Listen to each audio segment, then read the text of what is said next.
In this video, we'll be covering eukaryotic transcription. However, because the elongation phase of transcription is roughly the same in eukaryotic and prokaryotic cells, that section will be left to a previous video that I've made covering prokaryotic transcription. If you want more information about elongation, you can watch that video. However, this video will specifically be covering eukaryotic initiation and termination, which is distinctly different from prokaryotic cells. For the sake of this video, I've drawn DNA as a single line. However, please remember that DNA is a double-stranded molecule. A distinct difference between eukaryotic and prokaryotic initiation is that eukaryotic cells have two promoters. These promoters are shown here in orange. The first promoter is called the core promoter, and the secondary promoter is called the regulatory promoter.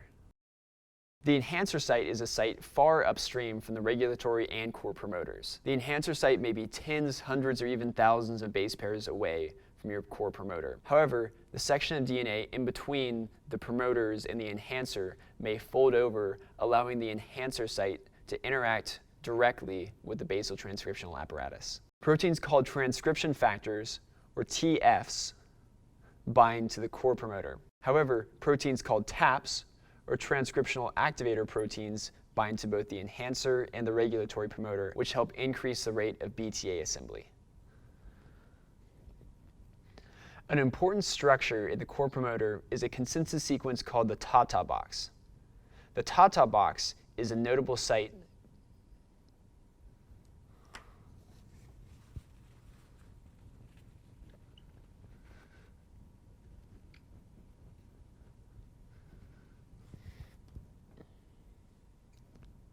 A distinct feature of the core promoter is the presence of a consensus sequence called the TATA box. The TATA box is important because it is the binding point for the first transcription factor that helps the assembly of RNA polymerase. Additionally, if you're having a hard time remembering this consensus sequence, but you're a Star Wars fan, you can remember that the non-template strand has a code AT-AT, like an Imperial Walker. There's many transcription factors involved with initiation at the eukaryotic core promoter.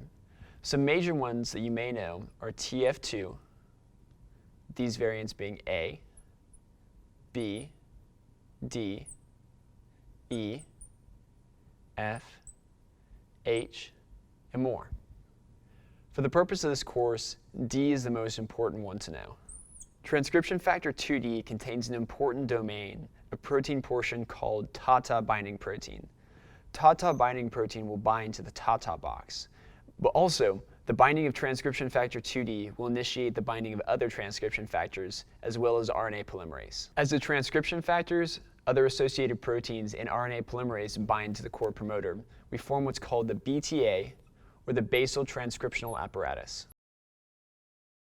The basal transcriptional apparatus describes the base level of protein and enzyme interaction that we need to start transcription. BTA assembly is the slowest step of eukaryotic transcription, and thus is analogous to the rate-limiting step of a chemical reaction. Altering the rate of BTA assembly will therefore alter the rate of transcription. So let's look at the regulatory promoter. The regulatory promoter is upstream from the core promoter and has sites for other proteins known as TAPs, or transcriptional activator proteins, to bind. Transcriptional activator proteins help increase the rate of BTA assembly, and thus they help speed up transcription. A transcriptional activator protein will interact with a portion of the BTA called the mediator. The mediator will mediate the connection between the BTA and the TAP, which will in turn increase the rate of transcription. Similarly to extrinsic termination in prokaryotic cells, eukaryotic termination relies on proteins to end transcription. In eukaryotic termination, a protein called RAT1 will cleave the RNA transcript as transcription is still proceeding. Then, RAT1 will work its way from the 5' to the 3' end of this cut site, degrading the RNA transcript as it moves its way up to RNA polymerase. When it reaches RNA polymerase, it'll unwind it from the DNA and it will cause it to fall off, ending transcription.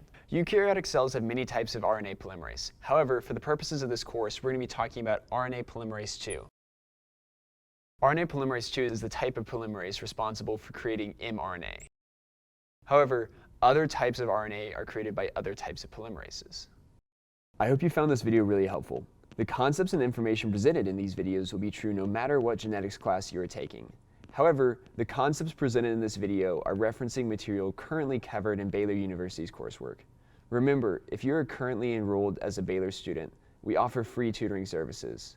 Our tutoring center is located on the first floor of the Sid Richardson building.